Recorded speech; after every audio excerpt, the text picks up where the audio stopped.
Hello, hi, welcome to More Than Rubies. I am out this morning, took myself for a coffee. Oh, sorry about the noise, but I wanted to have a quick check-in with you. There's a lot of things that's been happening for the past few days. It was my birthday just a couple of weeks ago, last week in fact, and it should be a happy time, but of course there's always adversaries. When the devil knows that God's about to bless you, that's when he starts to send his enemies and his minions. The inspiration this morning is coming from Ephesians 4, verse I think 26 to 27, where it speaks about anger. Now, we have a right to be angry, but we're not supposed to sin in our anger. And, to cut a long story short, people can contact you just because you didn't invite them to your birthday gathering, but when they do it, it's okay, and nobody contacts them. And that's a tactic that the devil uses to try to make you sin.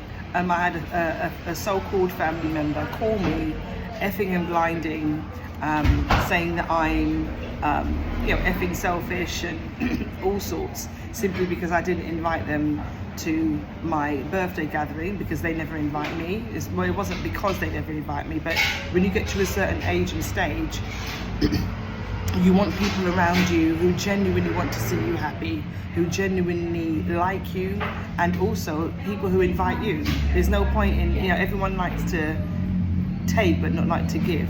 When you reach a certain age and stage, you want people around you who look out for you and invite you places and treat you in a certain way. And if they don't, then there's no reason for them to be there. But in that situation, I simply said, if you're going to swear at me, I am not going to continue with the conversation. And I merrily put down the phone, and then there was been an onslaught of text messages back and forth where I wasn't disrespectful at all. I maintained the fact that I didn't expect to be disrespected. But that is a word for everybody, to maintain the Ephesians 4 scripture where it says, be angry but don't sin in your anger. And the more I think about it, I do think what a cheek, what a nerve that people have, and also what nerve parents have as well, because some parents can't control their own children, but they feel that they can tell you or dictate to you who you can have at your own party or your own gathering that you're paying for. We're all grown, we're all adults, no one owes anyone any explanation, but that's just the devil's way of trying to derail you from his plan, from God's plan. And it's just a word of encouragement to encourage people that the enemies can be your enemy can be closer to you than you think. Your enemy can be your closest friends. Your enemy can be your family members, people who aren't genuine towards you.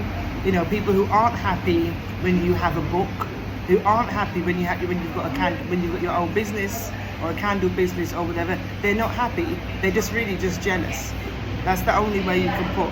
That's the only thing that you can put. If you can't think of anything else, it's usually jealousy. And there is a scripture that says, who can stand before jealousy? I think it's a proverb that I'll find and I'll put up.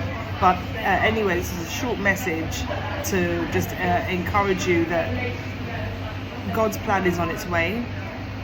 In the interim, there will be people from all kinds of backgrounds, including people who are closest to you, who will try to derail you, who try to get you out of your godlike character, who want you to sin.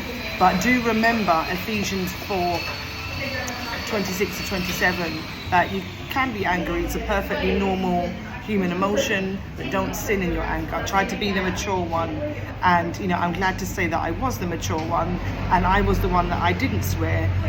But unfortunately, what took place that same day is that the person who was warring with me, unfortunately, their partner, boyfriend, unfortunately dropped down dead that same day, which is unfortunate because the time the person was warring with me, simply because I didn't invite her, she could have been spending those last few moments with her boyfriend who sadly passed away.